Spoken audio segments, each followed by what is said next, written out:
क्या हुकाम हो नाकाम तो अदलिया करती है काम। बड़ी बहस छिड़ गई। किस चीज का मार्शल लॉ और किसने लगाना है मार्शल लॉ और किसने लगाना है। सियासी हलकों में सेनेट इलेक्शन पर सिराजुल हक के बयान की गूंज। आखिर हकीकत क्या है। ऑनलाइन टैक्सी सर्विस करीम के डेटा पर साइबर हमला, चोर सार्फिन का रिकॉर्ड ले उड़े।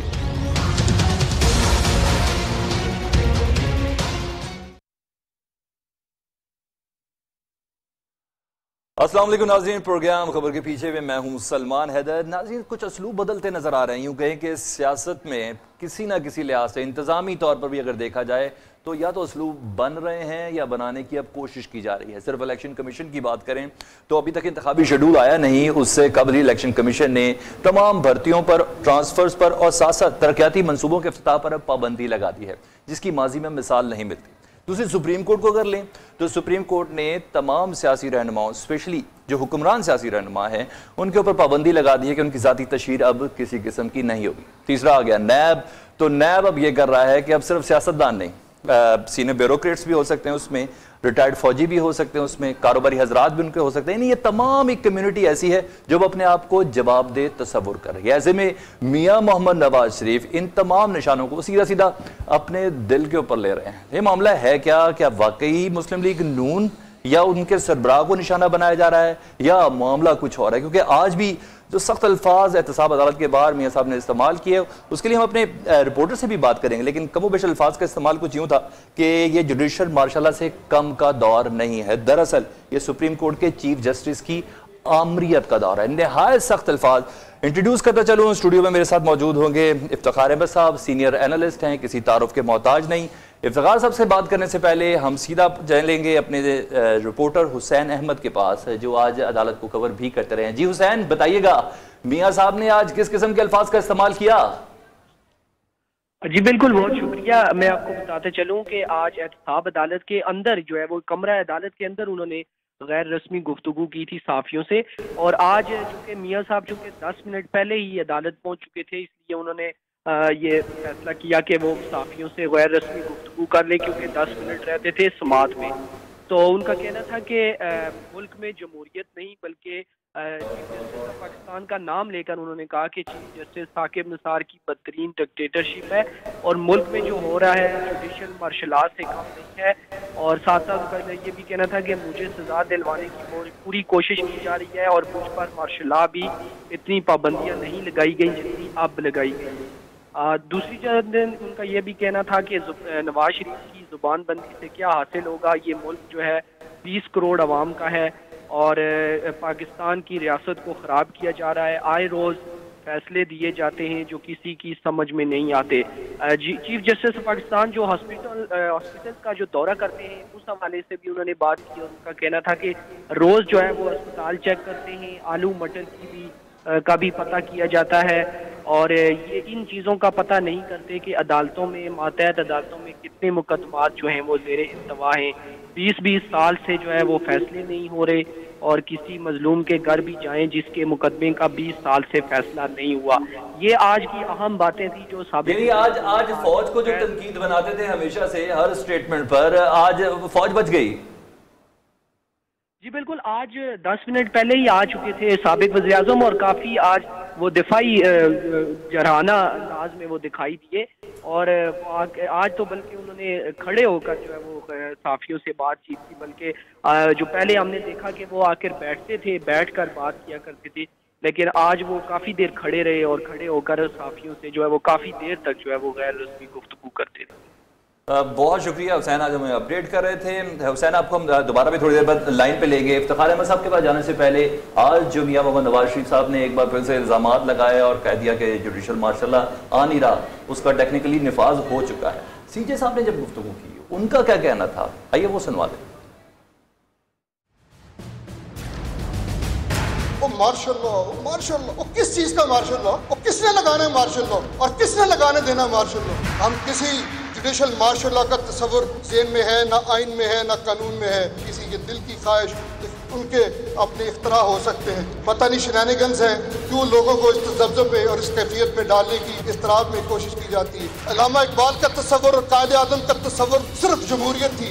इस मुल्क में जमहूरियत रहेगी उस दिन मैं नहीं होऊंगा जिस दिन यहाँ पे इस तरह का कोई इक़दाम किया। आज मैं आपको ये अंदिया और आपको ये पैगाम दे के जा रहा हूँ, मेरे सुप्रीम कोर्ट के 17 जजेस नहीं होंगे जिस दिन ये किसी इस तरह का हम पे शक खून मारा।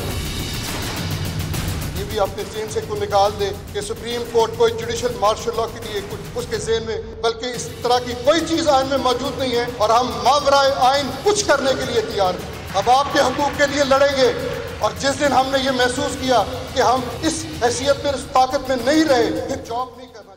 जी, आइन में मौजूदगी नहीं है जुडिशल मार्शल लॉ की, तो किस तरह ये आ सकता है? कैटेगोरिकली डिनाई किया है इस किस्म की किसी भी खबर को। जी इफ्तिखार साहब, कौन सा प्लॉट डेवलप करने की कोशिश कर रहे हैं मियां मोहम्मद नवाज शरीफ साहब, जो शायद डेवलप हो रहा है या हो नहीं पा रहा? क्योंकि चीफ जस्टिस भी इस बात को कह चुके हैं कि इस तरह का कोई ख्याल जहन में नहीं है। ना मैं 17 जजेस की भी गारंटी देता हूँ, आर्मी चीफ भी 12 कह चुके हैं कि ऐसा मुस्तकबिल में कोई इरादा भी नहीं है। फिर क्या पिक्चर क्या ड्रॉ करना चाह रहे हैं ये लोग? नहीं, कोई पिक्चर ड्रॉ नहीं करना चाह रहे। मियाँ साहब को भी पता है कि मार्शल लॉ नहीं लगेगा और मियाँ साहब अदालतों के रवैये से मुतरज़ हैं, उनके रवैये पे उनको गिला है, उन पर गुस्से का इज़हार कर रहे हैं। एक बहुत नेचुरल बात है कि जो एक आदमी जिस पर बीत रही है उसको पता है। उनकी बीवी बीमार है और बहुत सख्त बीमार है और उनको अपनी बीवी से बहुत मोहब्बत है। एक तरफ वो मसला है, एक तरफ अपने आप को अदालतों से बचाना है, फिर पार्टी की क़यादत करनी है इलेक्शन के लिए। तो एक आम इंसान भी अगर इतने प्रेशर में हो जितने प्रेशर में मियाँ साहब हैं, तो साफ ज़ाहिर है कि उसके लहजे में तलखी भी आएगी और वो अपनी ख़राबी की ज़िम्मेदारी किसी और पर भी डालेगा। कोई आदमी अपनी ख़राबी तो मानता नहीं, कोई आम आदमी भी नहीं मानता, वो तो मियाँ नवाज शरीफ हैं। जहाँ तक बार बार एक बात की जा रही है कि 20 साल के पुराने मुकदमात हैं, तो क्या उन 20 सालों में वो दौर भी शामिल है जब ये लोग खुद हुक्मरान थे और हैं? आज भी अगर हुक्मरान पाकिस्तान में कोई है वफाक की सतह पे और पंजाब के सूबे में, तो वो पाकिस्तान मुस्लिम लीग नवाज है। और इनको एहसास है कि मुकदमात 20-20, 30-30 साल चलते हैं, बल्कि एक नस्ल से दूसरी नस्ल तक जाते हैं। कोई नई बात अनहोनी नहीं है। तो क्या कोई बेहतरी करने की इसमें कोशिश की गई पार्लियामेंट की तरफ से? पिछले 10 साल से तो मुसलसल पार्लियामेंटी निज़ाम चल रहा है। क्या जो कवानीन हैं उनमें जो खामियाँ हैं उसमें कोई बेहतरी करने की कोशिश की? लॉ ऑफ एविडेंस में कोई बेहतरी करने की कोशिश की गई? मुकदमात के लिए कोई टाइम फ्रेम तय करने की कोशिश की गई? क्या जुडिशल रिफॉर्म जैसी की गई कि वकला को पाबंद किया जाए कि वो इतने अरसे में मुकदमे को निपटाने में तावन करेंगे अदालत के साथ? क्या आपने नए मजिस्ट्रेट भर्ती किए? क्या आपने नए सिविल जज भर्ती किए इतने ज़्यादा? अगर पर्टिकुलरली मियां मोहम्मद नवाज शरीफ की बात की जाए तो जैसा कि आपने मैडम कुलसूम नवाज की सेहत से मुतालिक बात की, आप कह रहे हैं कि इधर नस्ल दर नस्ल मुकदमात चलते हैं, तो मियाँ साहब को तो शायद गुस्सा या उनके अल्फाज में जो इतना तनाव है उसकी वजह यह नहीं है कि यहाँ नस्ल दर नस्ल नहीं, अब बात इनके हवाले से जो केसेस और उनके फैसले जो आ रहे हैं वो महीनों की बात रह गई है। यानी उनको रिजर्वेशन ये है कि मेरे केसेस का फैसला इतनी जल्दी जल्दी क्यों होने जा रहा है? देखिए, उसके लिए भी ये जो कानून है ना नैब का, ये मियाँ साहब के दौर में अगर ये चाहते तो तब्दीली इसमें कर सकते थे। आज जो खराबियाँ जिनकी निशानदेही मियाँ नवाज शरीफ साहब कर रहे हैं वो खराबियों की निशानदेही तक तो दुरुस्त है, लेकिन मैं किसी चीज़ की निशानदेही करूँ और उसको दुरुस्त ना करूँ जबकि मेरे पास पावर हो, मेरे पास पार्लियामेंट हो, मेरे पास अरकान असेंबली हो, मेरे पास इंतहाई पढ़े लिखे लोग हों और मैं ना करूँ, तो फिर गलती तो मेरी है ना। गलती उन अदालतों की तो नहीं है जिन्होंने एक निज़ाम के तहत चलना है। अभी चीफ जस्टिस साहब कह रहे थे हम कोई कदम मावराए आइन नहीं करेंगे, कि कोई एक्स्ट्रा कॉन्स्टिट्यूशनल स्टेप नहीं लिया जाएगा।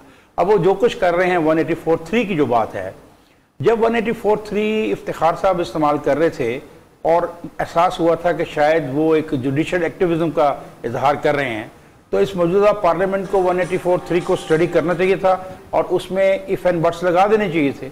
ये तो कर सकते थे ना तरमीम कि 184(3) की ताकत होगी सुप्रीम कोर्ट के बाद, तो इज़हार इत्मीनान किया जा रहा था चौधरी साहब जब कर रहे थे, बशर्ते के उनको अपील का हक हो, ये हो, ये चीज़ें पार्लियामेंट कर सकती थी, पार्लियामेंट ने नहीं की। अब जो आइन में मौजूद है उसके तहत वो कर रहे हैं। अच्छा, ये बड़ा कि मज़ेदार सवाल है कि बुनियादी हकूक़ क्या हैं? बुनियादी हकूक़ हमें देने होते हैं रियासत के नुमाइंदगान ने।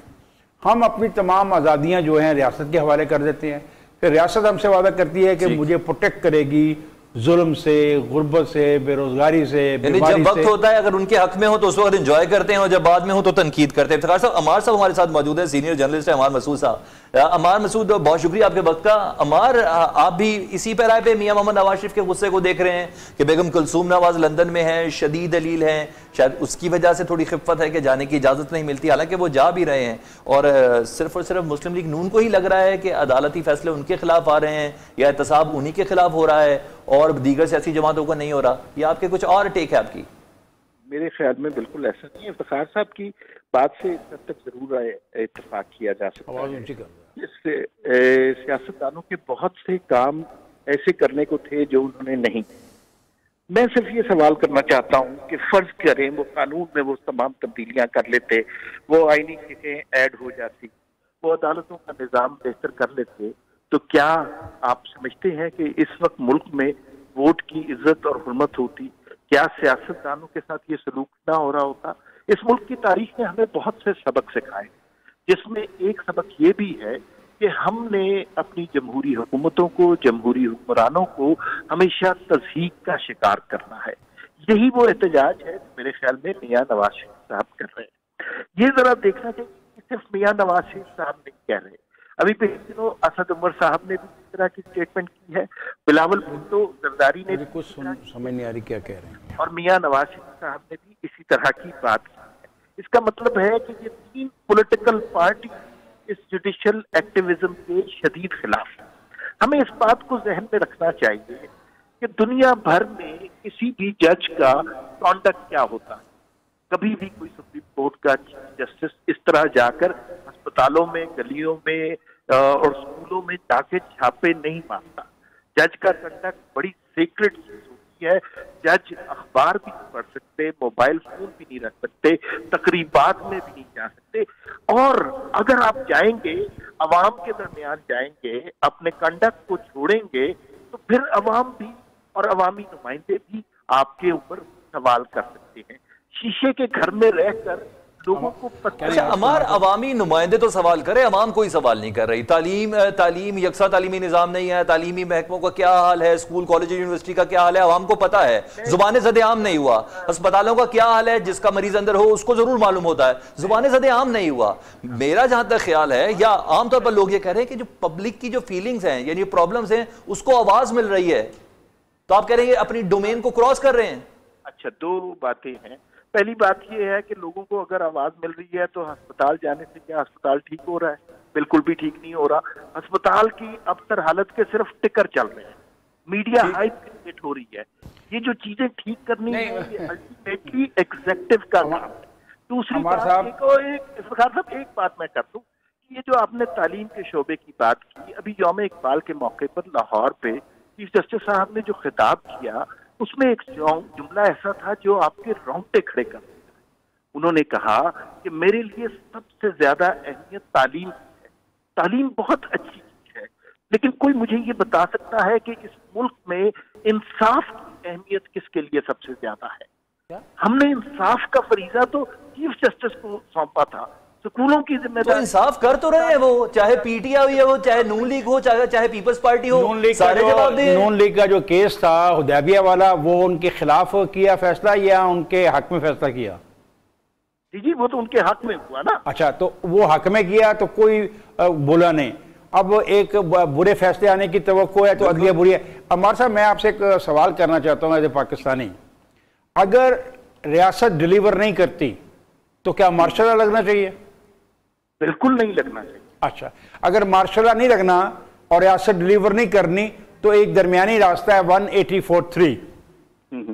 184(3) में यह कहा गया है कि सुप्रीम कोर्ट ऑफ पाकिस्तान जो है वो अवामी मसाइल से मुतल्लक मामलात पे असरे खुद कदम उठा सकती है और डायरेक्शंस दे सकती है। तो या तो उसको आइन से निकाल दिया जाए, और दूसरा है कि आइन में से अदलिया को वैसे ख़त्म कर देना चाहिए इन हालात के बाद। आप बनाएं, पंचायती सिस्टम लेके आएँ और जिरगा लेके आएँ। पंचायत आप एमपीए को दे दें और जिरगा जो है वो आप एमएनए को दे दें, और डीपीओ को कहें कि उनकी मदद करे, अपील गवर्नर के पास रख दें ताकि इस किस्म के कुछ सवाल उठाए ना, को पूछे ही ना। नहीं इफ्तिखार साहब, सिर्फ देखिए मसला सिर्फ इतना है, एक चीज नहीं 1843 है या नहीं है, ये मसला सारा 1843 की पैदावार है। अगर 1843 है, आइन का हिस्सा है, तो फिर हम जो बात सुप्रीम कोर्ट के बारे में कर रहे हैं ये फिर नहीं हमें करनी चाहिए। या 1843 जिस तरह मैंने आज इब्तिदाइये में कहा, इफ्तिखार चौधरी साहब ने जब इस्तेमाल की और खदशात पैदा हो गए कि एक्टिविज्म बढ़ जाएगी, तो पार्लियामेंट उसको उस वक्त 184 में तरमीम कर देती, वहां पर तो तरमीम की नहीं। अब जो अदल का निज़ाम है वो तो पार्लियामेंट ने लेके आना ना, जो खराबी है वो अदल के निज़ाम में वो पार्लियामेंट ने बेहतर। नेशनल एक्शन प्लान में पार्लियामेंट को कहा गया कि आप ये 3-4 तब्दीलियां करें, नहीं की। अगर कोई भी कुछ ना करे और कोई कुछ करना चाहे तो फिर इसको आपस में ऐसा ना समझाएं। हमारे साहब से जवाब लेते फिर हमने ब्रेक लेनी है। जी हमारे साहब, इसको रिस्पॉन्ड करें प्लीज। मैं इसमें जो इफ्तिखार साहब ने बात की ना कि कोई शख्स ये नहीं कह रहा कि वो मसाइल को हल ना करें, लेकिन पहले अपने घर को तो देख लें भाई। 19 लाख केस हैं, वो भी इंसानों के हैं, वो भी पाकिस्तानियों के भी हैं। और ये अभी पहले इस प्रोग्राम में बात हुई, वो कितने सर मुसलसल चीफ उसको कंडेम्ड कर रहे हैं कि बाकी 19 लाख केस हैं, तमाम जजेस से रिक्वेस्ट कर रहे हैं। उनका ये भी मानना है कि मैं अकेले इस मामले को हल नहीं कर सकता, सब मेरी टीम बनकर करें। नहीं अमार, मुझे एक बात बताओ कि ये जो होते हैं मजिस्ट्रेट, ये किसने तैनात करने होते हैं? आप उठ जाएंगे, मीडिया किसने तैनात करने होते हैं? हर एक को अपनी आईनी। नहीं मुझे बताएं मजिस्ट्रेट किसने तैनात करने हैं? जी अमार साहब इफ्तिखार साहब पूछ रहे हैं ये मजिस्ट्रेट किसने तैनात करने हैं? उनके लिए फंड्स किसने एलोकेट करने हैं? उनके दफ्तर किसने बनाने हैं? भाई ये किसकी जिम्मेदारी है? आपकी बात से यहाँ तक इत्तेफाक करता हूँ कि पार्लियामेंट में बहुत से काम करने थे, नहीं किए, लेकिन ठीक है, फिर वो नहीं किए तो फिर यही नतीजे होते हैं। पार्लियामेंटेरियन के इख्तियारात अपने हाथों में ले लें, ये नहीं हो सकता। ये गैर जमहूरी, गैर आईनी, ठीक है मां। इफ्तिखार साहब, मुझे आपकी मौजूदगी का फायदा उठाते हुए कई ऐसे टेक्निकल सवाल करने हैं नहायत सादा जो शायद अवाम का हो। मुझे इफ्तिखार साहब ये जानना चाहिए कि ये सब चीजें मियां मोहम्मद नवाज शरीफ अपने ऊपर क्यों ले रहे हैं? हालांकि जहांगीर मैंने आपको बता दिया, भी जवाब दे, मैंने आपको बता दिया। देखें बड़े प्रेशर में हैं, कभी उनको ऐसी सूरत हाल का सामना करना नहीं पड़ा। 3 दफ़ा पाकिस्तान के प्राइम मिनिस्टर रहे हैं, वो पंजाब के चीफ मिनिस्टर रहे हैं। वो बहुत एक नर्म और नाजुक किस्म के इंसान हैं और बहुत प्यारे इंसान हैं एज ए इंडिविजुअल। वो इतना दबाव ले रहे हैं तो मैं उनको इस बात की शाबाश देता हूँ, वो इतनी दबाव को बर्दाश्त कर रहे हैं। मेरे साथ एक वाक़या हुआ तो मुझे हार्ट अटैक हुआ, मुझे स्टन पड़ा, तो मुझे मियां नवाज शरीफ साहब का फ़ोन आया कि खान साहब बड़ी दिल से गल आई जे। तो बात यह है कि जो उन्होंने दिल पे बात लगा ली है। और स्पेशली मैं आपको बताऊं कि ये जो कुलसूम नवाज की बात जो है ना बेटे, ये बहुत मसला है। एक उम्र साथ गुजरी हो और बड़ी अच्छी गुजरी हो और एक मोहब्बत का उनसर भी हो अपनी जगह। नहीं वो बड़ा इंपॉर्टेंट। जुबानबंदी तो अदालत ने अभी तक कहीं भी नहीं की। नहीं देखना, जुबानबंदी तो अभी तक कहीं नहीं की ना मियां मोहम्मद नवाज शरीफ की। गुस्से में जब आदमी आ जाता है ना, गुस्से में कुछ बातें ऐसे हो जाती हैं। गुस्से में मियां साहब वो गुस्से में है, वो देखे उनको नजर आ रहा है, देखे ना जी इसको ट्रायल को खत्म होना है। ट्रायल के खात्मे के बाद अगर उनको सजा हो जाती है। ब्रेक लेनी है। दूसरा टॉपिक है हमारे ब्रेक के हिस्से में मैं आपका शुक्रिया अदा करता हूं, आपके वक्त का बहुत शुक्रिया। ब्रेक ले लें।